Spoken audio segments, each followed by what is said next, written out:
Hormat dan kemuliaan sampai selama-lamanya bagi Raja segala zaman, Allah yang kekal, yang tak nampak, yang esa. Amin. Itu Amin. adalah kutipan ayat dari 1 Timotius pasal 17 yang akan kita baca hari ini secara komplit. Happy New Year teman-teman semua. Shalom. Apa kabar Koben sama Baik, Alvin? Semua sehat? shalom. Baik, sehat, Baik, aman. malam. Ya. Semoga teman-teman yang menyaksikan juga dalam keadaan baik dan sehat selalu ya. Amin. Semoga tahun barunya juga mempunyai resolusi baru yang membuat kita semakin mengenal dan klik sama Tuhan, benar-benar mengenal pribadi Tuhan. Amin. Amin. Ya. Kita mau langsung masuk ke pasal berikutnya di 1 Timotius yang ke-1. Ya. Sebelumnya kan kita udah sampai di Filipi 4 ya, perjalanan Paulus saat ini dia menulis surat setelah dari situ ke Timotius. Mungkin ada background-nya kok Ben, atau kita mau langsung baca? Paling sedikit aja, ini kan bentuknya surat ya. Bentuknya surat, dia tulis buat Timotius. Ya kan, nah Timotiusnya kan nanti kita baca, kita tahu, oh Timotius ini seorang yang muda. Ya kan, tapi dia punya semangat, punya ditulisnya soul-nya secara jiwanya nih mirip sama Paulus gitu loh. Jadi mereka mau kasih tahu, Paulus mau kasih tahu ke Timotius gitu, yang muda gimana dia memimpin jemaat gitu kan.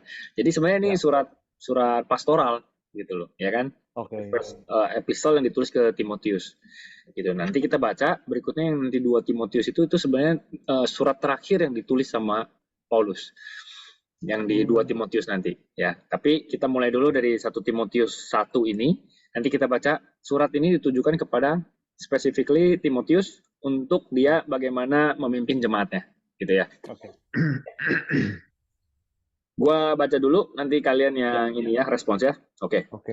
Di perikop yang pertama, salam dari Paulus, Rasul Kristus Yesus menurut perintah Allah, juru selamat kita, dan Kristus Yesus dasar pengharapan kita. Kepada Timotius, anakku yang sah di dalam iman, kasih karunia, rahmat dan damai sejahtera dari Allah Bapa dan Kristus Yesus Tuhan kita menyertai engkau. Oke, ini dulu perikop yang depan. Biasa pembukaannya Paulus tuh mirip-mirip kayak gini. Apa yang mau di highlight sebelum kita maju lagi ke perikop berikutnya? Silakan. Ya. Ini berdasar pengharapan, kalau yang di sini selalu mungkin dibahas sama orang Kristen ya, kalau dibilang bahwa Yesus sumber pengharapan, terus kaulah harapan gitu. Kenapa dibilang pengharapan kalau di sini? Karena kita hidup tidak sia-sia, tapi kita jadi mempunyai harapan akan apa dalam hidup yang kekal gitu bersama Tuhan. Karena kabar baik itu kan, gospel itu adalah ya Tuhan mati di kayu salib untuk menebus kita, dan dia bangkit dari ketiga supaya kita juga akan mengalami juga kebangkitan nanti gitu kan, hal yang sama nanti gitu. Dengan itulah menjadi dasar pengharapan kita hidup jadi penuh semangat dan penuh harapan, jadi nggak hidup sia-sia gitu ya, kalau yang gue tangkap seperti itu. Ya. Good. Jadi cuma satu kata kecil pengharapan kita, tapi kalau kita mau bahas saja itu udah bisa jadi satu sermon sendiri gitu kan. Kenapa dia jadi sumber pengharapan? Belum lagi kita bicara dari sisi di mana kalau kita berharap, ya pengharapan ini kita letakkan pada Tuhan. Nah, Tuhan kita Tuhan Yesus gitu kan. Ya, tentunya kita harus punya harapan setiap hari. Nah, itu hubungannya sama iman. Karena kita hidup itu berdasarkan iman. Iman itu kan hope, harapan, iman. Gitu loh ya kan. Jadi dari situlah yang yang jadi bensinnya kita nih gitu loh, pengharapan kita di dalam Kristus gitu, dalam kita menjalani hidup kita ya. Oke. Apa lagi Alvin mungkin mau nambahin sebelum lanjut ke perikop yang berikutnya? Cuma mungkin nambahin dikit aja dari yang tadi sudah di sharing ya. Di sini kan tertulis jelas Kristus Yesus dasar pengharapan kita. Di sini juga ada ditulis di dalam iman kasih karunia. Jadi seperti yang kita sebelumnya udah pernah baca juga, kita tahu bahwa iman, pengharapan dan kasih gitu. Di sini semuanya ada. Jadi pengharapan kita dalam Kristus Yesus itu sudah pasti sosok pribadi yang bisa kita harapkan dan tidak akan mengecewakan gitu. Karena pengharapan hanya di dalam Kristus Yesus itu yang tidak akan pernah mengecewakan. Lalu kita perlu iman untuk bisa ada pengharapan itu, dan kita juga harus tahu betul bahwa kita anak-anak Tuhan ini kasih karunia ini tuh ada gitu. Jadi nggak mungkin gitu ketika kita menaruh iman pengharapan kita di dalam Kristus Yesus tuh mengecewakan, itu nggak mungkin gitu, karena kasih karunia Tuhan sudah mengasihi kita sedemikian rupa gitu kan, nggak mungkin juga Tuhan memberikan kita sesuatu yang nggak baik buat kita, karena firman Tuhan sendiri yang bilang kan, rancanganku adalah rancangan yang membawa damai sejahtera gitu. Jadi di sini salamnya sudah sangat jelas gitu, salam awal itu sudah sangat jelas dan kuat gitu, dan sangat menguatkan buat kita semua, terutama buat gue pribadi sih. Ya, thank you. Jadi tadi iman, pengharapan, kasih itu kan yang kita tahu kan, ya. Terus tadi ada kata damai sejahtera. Jadi kalau kita berharap sama Tuhan Yesus, udah tentu komponen damai sejahteranya harus ada. Gitu. Kadang kita jadi harus recheck lagi ke diri kita kan. Kadang kita berharap tapi kita tetap masih kayak galau banget gitu misalnya. Khawatir. Ya, khawatir, ketakutan gitu. Kan kita udah berharap pada sumber pengharapan itu sendiri. Nah, di situ tadi ada kata damai sejahtera. Jadi kita juga harus matchingin nih. Karena kita berharap sama Tuhan yang maha besar, artinya damai sejahtera itu harus muncul. Nah, kenapa kok gue belum punya damai nih? Apakah pengharapan ini betul-betul gue tujukan kepada Tuhan? Atau gue sebenarnya masih berharap sama kuat gagah gue sendiri, atau berharap sama orang lain gitu misalkan. Nah, biasanya kan itu yang jadi kayak timbangan biar kita balance nih. Oh ya, kalau di sini karena pengharapan bersama Tuhan, damai sejahtera itu harus muncul di dalam kita. Despite of keadaan kita ya, gitu. Karena kan kita udah pernah bahas juga kayak sukacita itu sama happiness itu, joy and happiness is different gitu. Karena happiness itu mungkin dari luar itu jadi efek gitu ke feeling kita. Tapi joy itu di dalam. Jadi mau keadaannya seperti apapun, kita ada joy karena Tuhan ada di dalam kita. Sama damai sejahtera itu. Jadi kita perlu kalibrasi ulang keadaan kita nih. Kalau kita lagi nggak dalam seperti itu, oh ya udah, kan Tuhan udah bilang gini, ya udah kita ikutin deh, gitu. Ya. Oke, lanjut ke perikop berikutnya. Gue baca ya. Gak apa-apa, gue baca lagi, nanti kalian respons lagi. Ini gue baca sampai nanti gue berhenti, kalian respons saja. Ini mengenai ajaran sesat. Dia tujukan surat ini kan tadi kepada siapa? Timotius. Habis itu begitu masuk awalnya udah langsung ngomongin tentang ajaran sesat. Ya, ketika aku hendak meneruskan perjalananku, Paulus ya, berarti ke wilayah Makedonia, aku telah mendesak engkau ini Timotius, supaya engkau tinggal di Efesus dan menasihatkan orang-orang tertentu agar mereka jangan mengajarkan ajaran lain ataupun sibuk dengan dongeng dan silsilah yang tiada putus-putusnya, yang hanya menghasilkan persoalan belaka dan bukan tertib hidup keselamatan yang diberikan Allah dalam iman. Tujuan nasihat itu ialah kasih yang timbul dari hati yang suci, dari hati nurani yang murni, dan dari iman yang tulus ikhlas. Tetapi ada orang yang tidak sampai pada tujuan itu, dan yang sesat dalam omongan yang sia-sia. Mereka itu hendak menjadi pengajar hukum Taurat tanpa mengerti perkataan mereka sendiri dan pokok-pokok yang secara mutlak mereka kemukakan.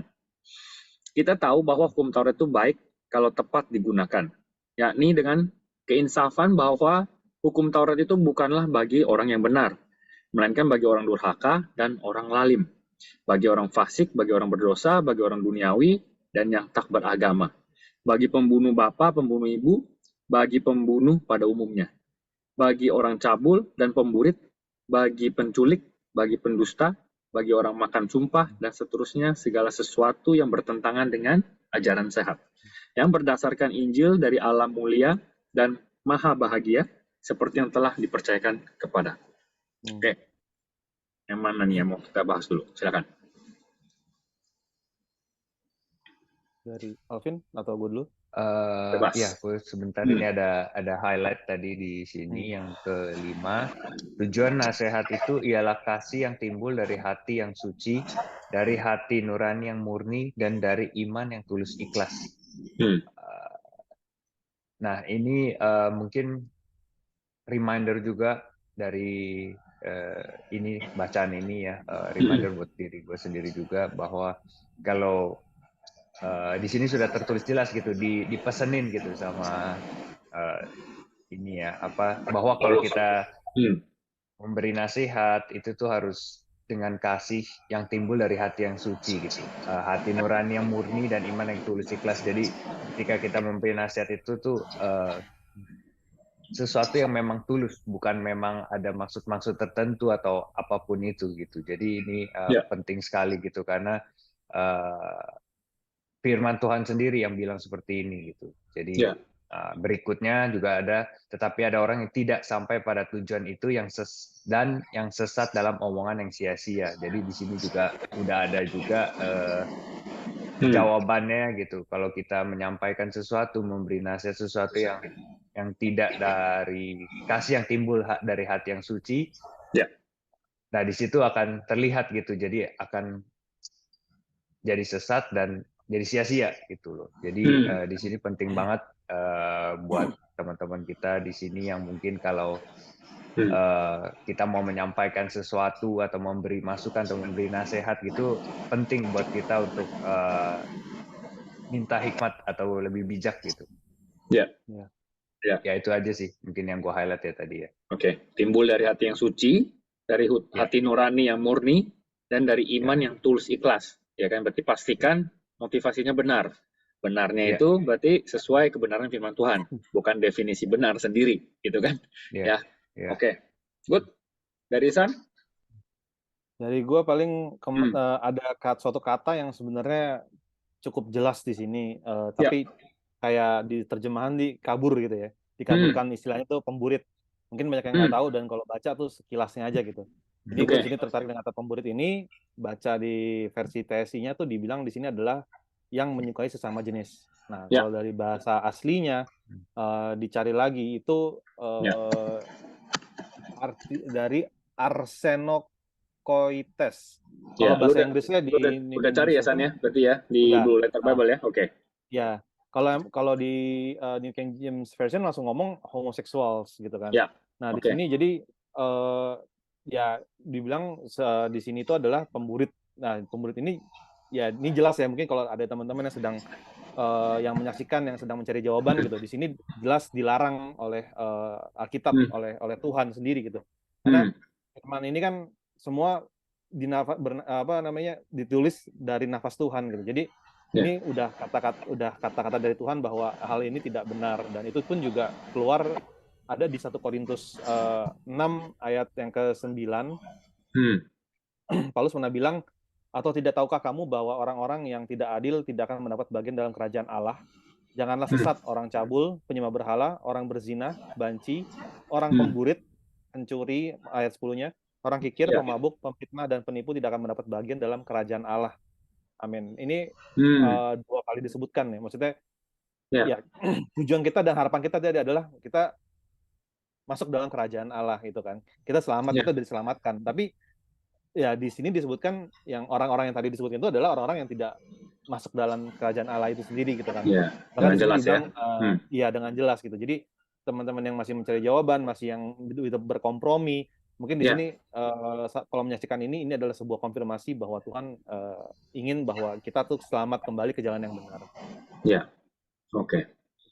Itu kebenaran yang mutlak yang ada di dalam Alkitab. Nah, kalau kita percaya itu adalah firman Tuhan, ya kita terima seperti apa adanya.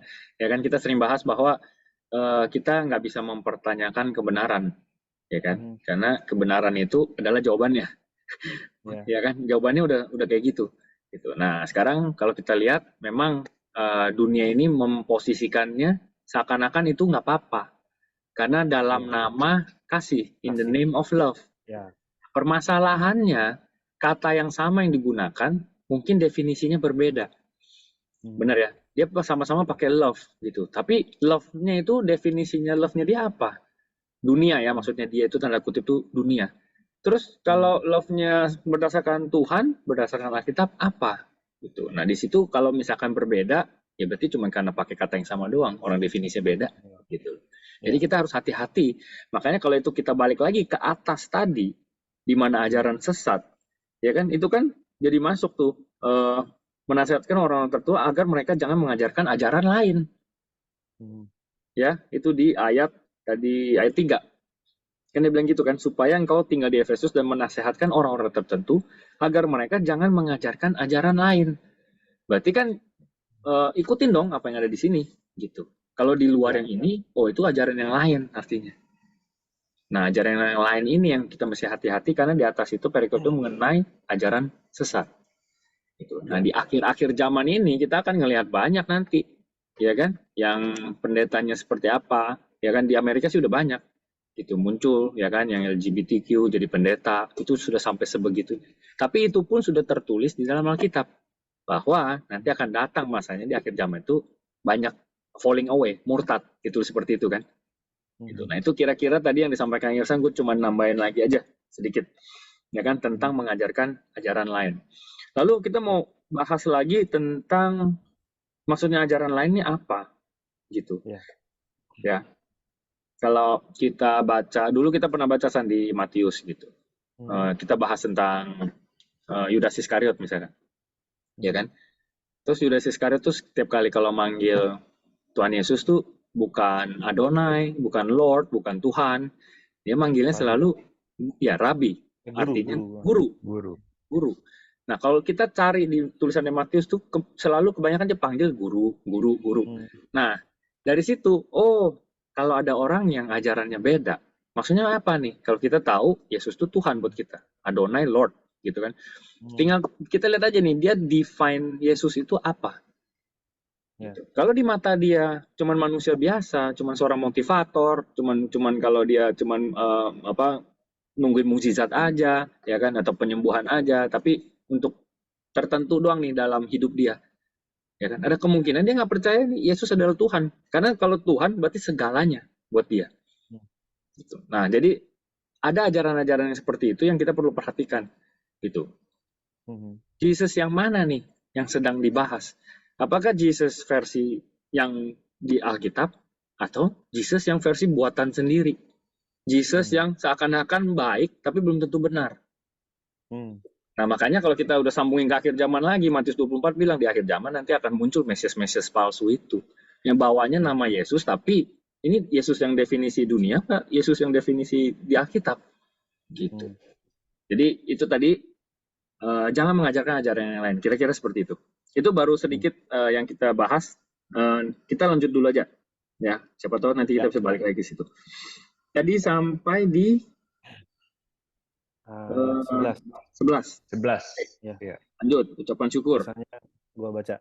Ucapan syukur atas kasih karunia Allah. Aku bersyukur kepada Dia yang menguatkan aku, yaitu Kristus Yesus Tuhan kita, karena Ia menganggap aku setia dan mempercayakan pelayanan ini kepadaku.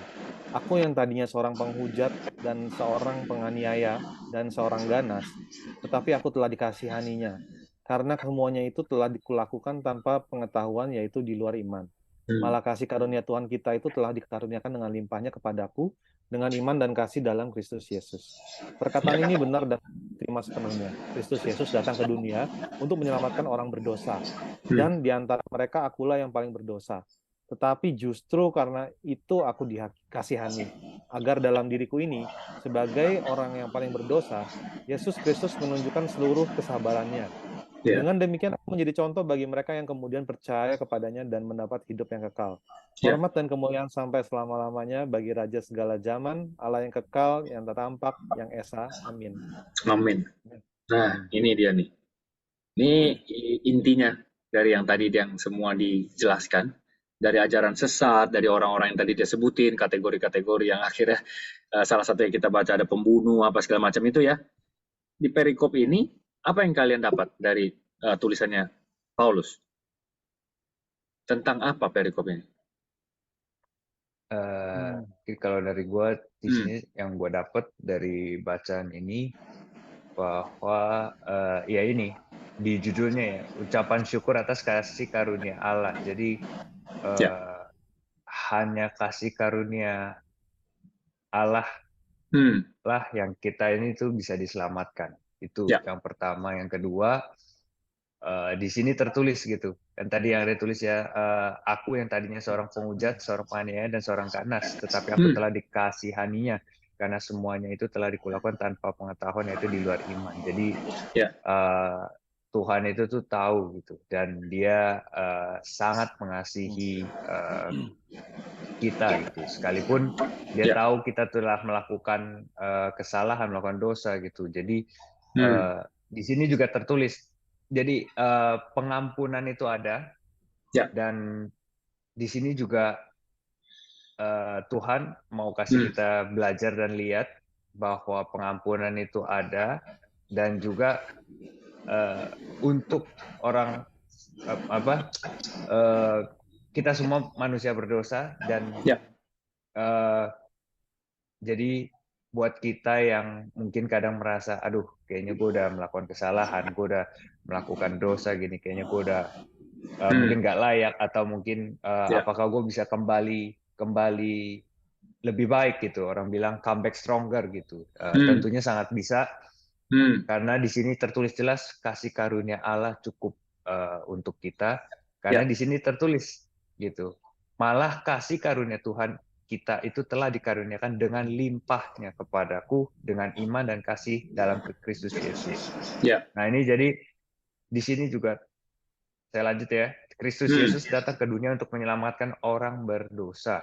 Dan di antara mereka akulah yang paling berdosa. Di sini dia sangat tahu persis posisi dia sebagai manusia yang berdosa, dan berani mengambil sikap rendah di hadapan Tuhan gitu loh. Jadi dia tahu gitu, oh dari semuanya itu gua loh yang paling berdosa gitu, dan orang seberdosa gua aja tuh gue diampuni sama Tuhan. Nah supaya apa? Supaya di sini juga tertulis juga di sini, dengan demikian aku menjadi contoh bagi mereka yang kemudian percaya kepada-Nya dan mendapat hidup yang kekal. Jadi dari kehidupan kita, kalau kita mau bertobat, mau kembali kepada Tuhan, itu dari kehidupan kita itu bisa menjadi contoh buat orang-orang untuk percaya, untuk bisa melihat Kristus gitu. Jadi terutama mungkin untuk orang-orang yang ya katakan belum percaya, belum terima Tuhan sebagai juru selamat, dia bisa lihat dari kehidupan kita gitu, dari sharing kita.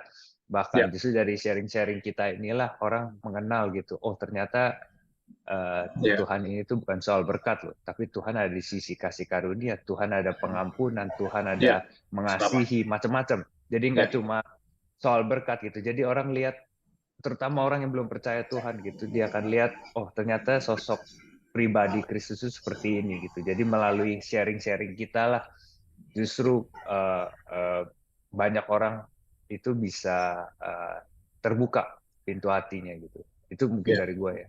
Amin. Thank you.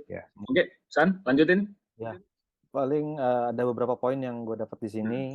Yang pertama ini di ayat 15 dibilang Yesus datang ke dunia untuk menyelamatkan orang berdosa. Jadi sempat kemarin diskusi sama teman juga gitu kan, bahwa banyak orang yang kepleset bilangnya Yesus datang untuk menebus dosa-dosa kita. Padahal harusnya Yesus datang menebusnya kita, bukan dosa-dosa kita ditebus gitu kan.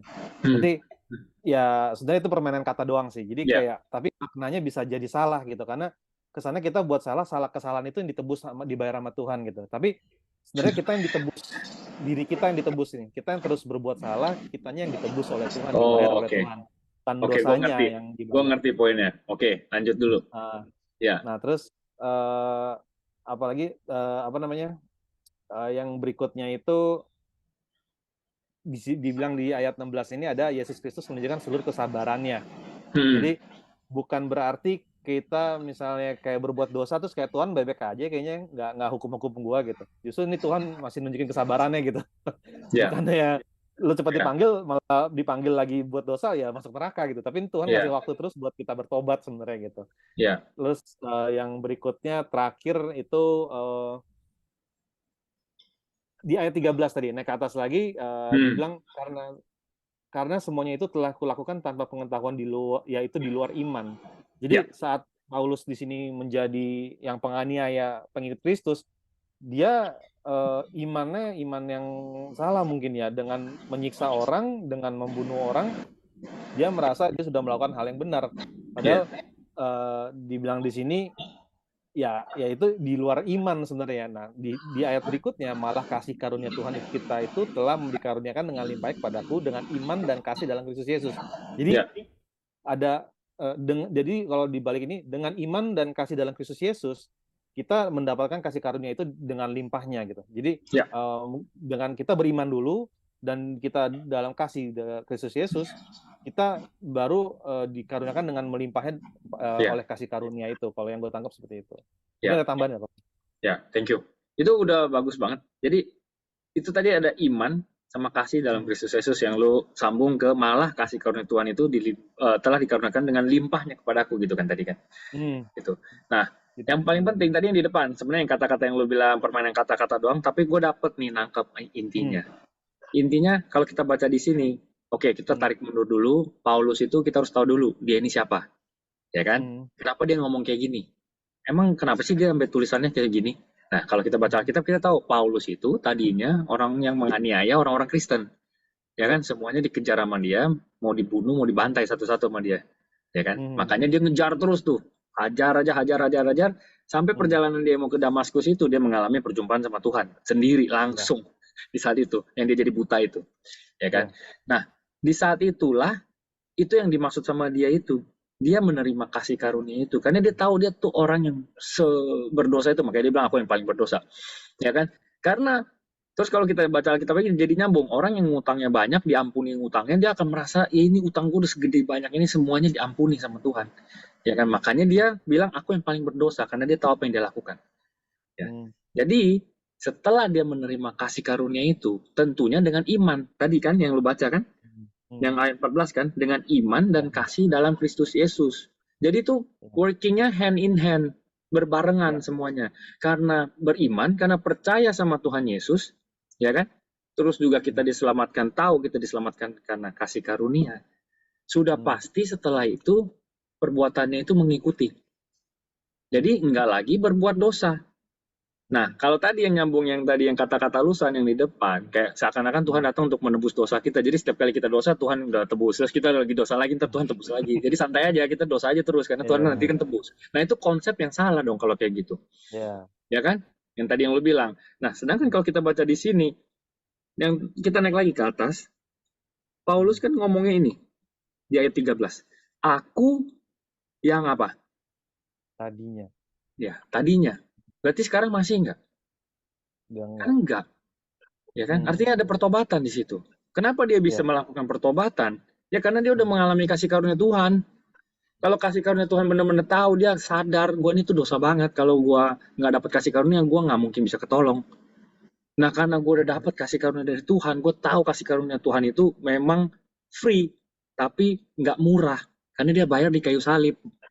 Gitu. Ya kan? Nah pada saat kita sadar itu, ya hidup kita nggak akan sama lagi. Nggak mungkin kita mau ya kayak asal-asalan lagi gitu istilahnya. Ya kan? Which tadi yang di atas yang dia kasih contoh orang ini. Kesannya kok Paulus sadis banget ya, orang-orang ini di golong-golong ini semua nih nggak bakal masuk nih. Tapi justru kabar baiknya di bawahnya perikop ini. Jadi apapun keadaan kalian atau keadaan saya, keadaan kamu, apapun itu seberat apapun, kembali sama Tuhan, ya kan? Itu akan direstorasi sama Tuhan. Yang penting kita beriman sama dia, minta ampun, udah jangan ulangin lagi karena kita tahu kasih karunia dia yang sebesar itu. Nah, ini baru jadi sebuah doktrin teologi yang benar gitu. Akhirnya tidak akan lagi terjadi, ya kan yang penting gue udah percaya Yesus, udah gue mah santai aja, ntar kan katanya dosa diampunin. Tapi terus repeating lagi. Gitu. Ya. Itu satu sisi. Sisi yang satunya lagi adalah bahwa kalau kita lihat kayak Paulus gitu, kita ngeliat wah orang ini parah banget nih, orang ini udah jahat sekali, udah busuk banget nih, udahlah dia pasti nggak selamat. Nah selama orang itu masih hidup, kita nggak bisa ngomong seperti itu karena kita nggak tahu kapan dia tiba-tiba mengalami ini seperti Paulus dan dia menjadi orang yang bertobat, kan betul ya? Nah kesempatan itu tidak ada kalau orang itu sudah mati, sudah meninggal. Gitu. Selama orang itu masih hidup, itu selalu akan ada kesempatan selama dia mau mengaku Tuhan, dia berbalik. Gitu. Jadi konsepnya kayak gitu. Oke, apa lagi nih? Di sini juga kita jadi tahu ya, kalau Paulus itu dia tadinya apa, ya kan? Penghujat, penganiaya, ganas. Gitu. Jadi kenapa kita kalau baca di tempat yang lain kita jadi kayak dapat perspektif yang full 360 derajat. Oh ini salah satunya nih buat ngelengkapin siapa Paulus ini gitu.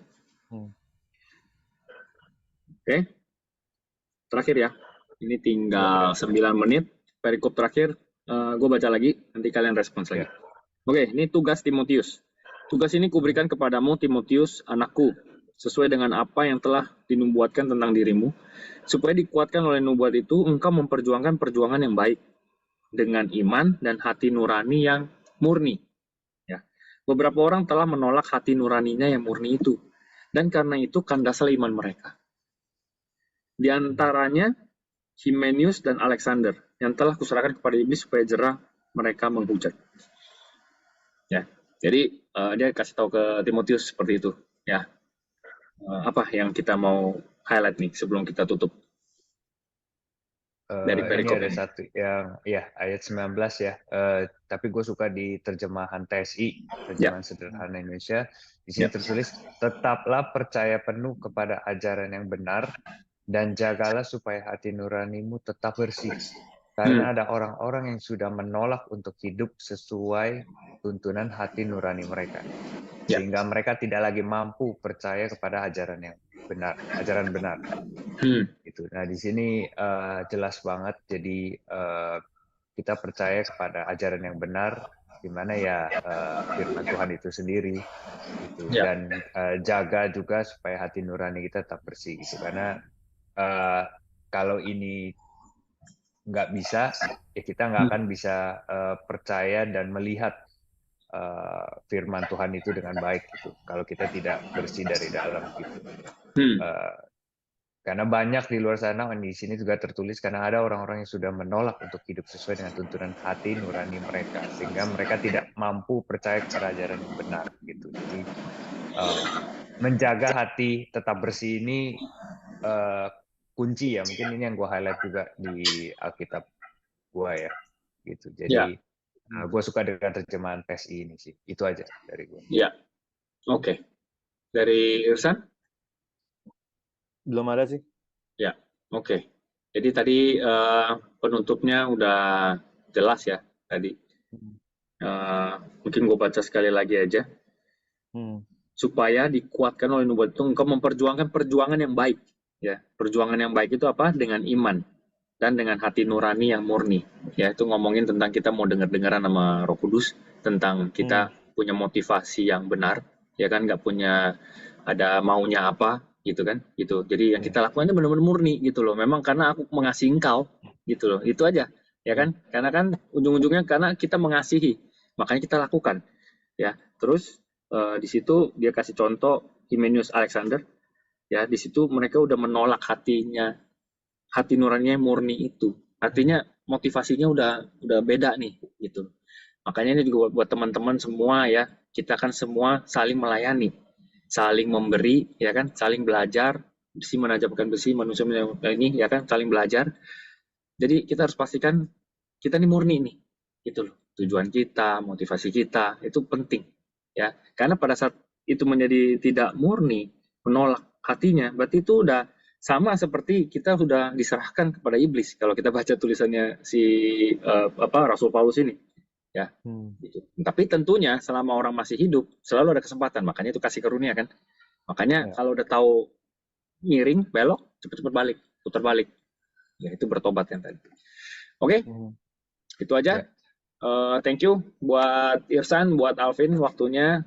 Kita baru balik lagi nih ya 2023. Nanti kita lebih bacanya lebih sering lagi ya. Kita bahasnya lebih banyak lagi. Thank you juga buat teman-teman yang udah nonton terus. Kita berharap ini semua bisa memberkati ya, bukan cuma buat kita doang ya, tapi juga buat setiap orang yang mendengarkan ya. Biar nama Tuhan saja yang dipermuliakan. Oke. Thank you semuanya. Selamat beristirahat. Thank you. Sampai jumpa minggu depan. Tuhan Yesus memberkati. God bless. Bye-bye. God bless.